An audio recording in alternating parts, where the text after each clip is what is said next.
Tempoh hari saya pernah review kedai ini dan hari ini owner jemput saya kembali untuk Ramadan Buffet Food Testing. Inilah dia, Restoran Sentap Bro yang terletak di Seri Kembangan, KL.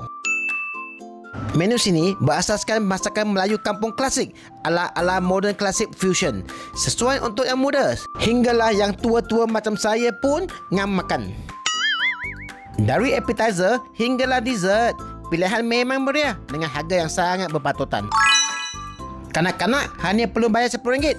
Bayangkan macam saya pun masih layak. Perut dah lapar, tunggu apa lagi? Terus attack makanan dulu. Gulai daging kawak dimasak panas-panas bersama patin tempoyak. Ini berdua memang jahat. Tak henti-henti menggoda saya sejak saya sampai. Tak sangka ambil sini sikit, sana sikit, terus penuh. Alamak, sedap ke ni?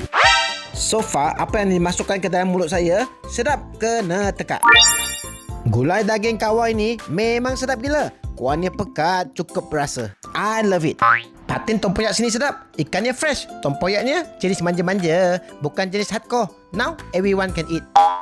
Lagi satu, ini saya sangat suka. Kerabu pucuk paku. Ini bagi saya rare, jarang jumpa. Overall, kualiti makanan sini sangat konsisten. Sedap.